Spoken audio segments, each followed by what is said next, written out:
Talk a little bit about the Utah game and kind of how it transitioned after you were, I don't know what to call it, eye injury? Yeah, one of the contacts that actually just got, I don't know what happened, to be honest. Something happened with it, and then my eye was blurry. So, but everything's good now. Then from then on, just had to finish off the game pretty much. So it wasn't a hit. It was that you lost your contact, or it was still in your eye? To be honest, no, I lost it. Yeah. Lost it. But then after that, it was a wrap. No spare contacts available? No. Maybe you might bring spare contacts now with you? Yeah, next time. So there was no worry when you got up that you're like, oh no, I might have a concussion. If There was no thought of that. I felt perfectly fine, but that's what I was telling them. I was, it was just blurry, and I lost the contact, and then from then on, I had to come out for a second and let my eye adjust, and then I was good to go after that. So, but you were playing the rest of the game without your contact. Yeah. How tough is that? Got to get the job done at the end of the day. I mean, adversity strikes, and you just got to play through it. I mean, I did enough film study to where, at least I could know exactly where they're going to be and anticipate. I mean, they brought a lot of new stuff this week versus, but at the end of the day, my eyesight was good enough to where I could get the job done. So what's your eyesight like without the contacts normally? Can you see all right? Oh, no, I'm perfect, yeah. Okay. Yeah. Your big touchdown run at the end of the game there, was that a design play, or was that something you just saw in the defense and then you adjusted? No, that was a design play. What we had thought of was every time we put a single receiver to the boundary, they bring corner crash, and every time we put double-double, 2x2, they would go cover one and then try to bring some man coverage off then. So then I told Mazzoni that, if we do that, travel the back, get everybody out, and then just have a draw play up the middle with quick game on the outside just in case it goes on, then we'll have it. How soon did you see that? I mean, and how soon did you tell Coach Mazzoni? I knew we were after the first quarter. I knew we would have it because at first we tried a couple different things, but after the first quarter I sort of knew it. Then we were just sort of sitting on it for a second. Then that play, I was like, let's go on and run this, and it worked. With the flip play on the pass from Devin, were you almost surprised that Coach Mazzoni dialed it up? Yeah, to be honest, I was actually because we had actually put that play in for Nebraska, but we caught it this week, and we made it work. Got my first receiving touchdown. What sticks out about the Cal game last year?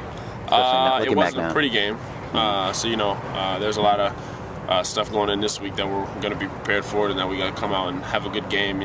Last year didn't go so well with us, so that's why this week is a big week for us.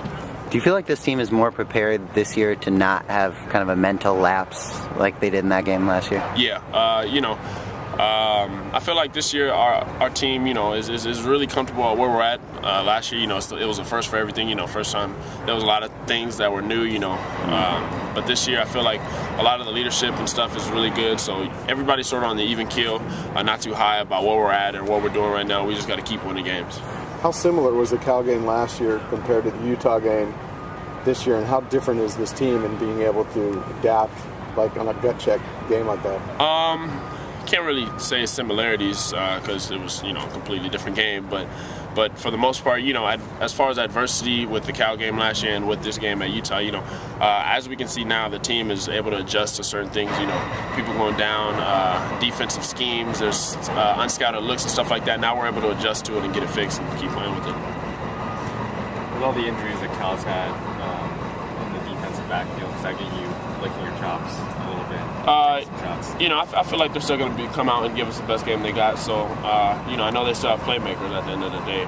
So we have to be ready for it. I mean, we can't, assume that we can just take deep shots all the time. But we have to know that we have to stick within our offense, not get too high, or figure that, we can just take shots all game. We have to stick within our offense and just keep moving the ball.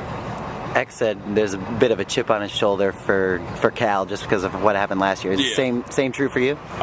To be honest, what happened last year. For me personally, I got to keep it. I got to keep it even. I'll let the linemen I know can get hyped up and stuff like that. But as a quarterback standards, you just got to stay even headed and go into the game. Same you do every week. Do you think that's something you've done well with this year, is staying even keeled and keeping your poise a little bit better? Yeah, I think that's a big thing. As a quarterback, you always can have a lot of emotions like we see the Nebraska game and stuff like that. But at the end of the day, each and every week you got to approach it the same and come on, try to win the game. How well did you feel in the first half of Utah? It seems like you were making all the right reads. You were almost flawless. Yeah.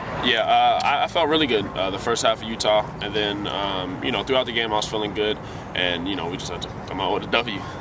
Could you feel how much the loss of Torian kind of hurt the momentum at least a little bit during the game? That hurts. Surely when you have one of your starting linemen go down. But at the end of the day, we have to have somebody come up and, it's big shoes to fill, but, he can get it done.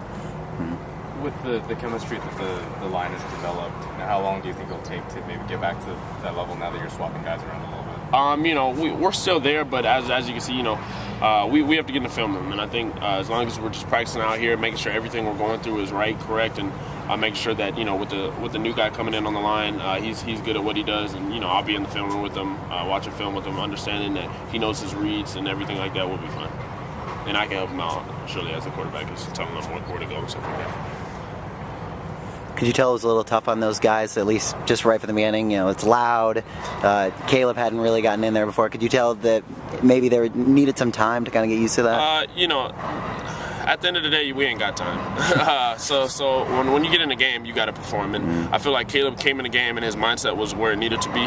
He got the job done. And there's things that we'll fix, but we don't. Once you're in the game, we ain't got time to sit here and help you out through this stuff. It's off and rolling. Bullets alive.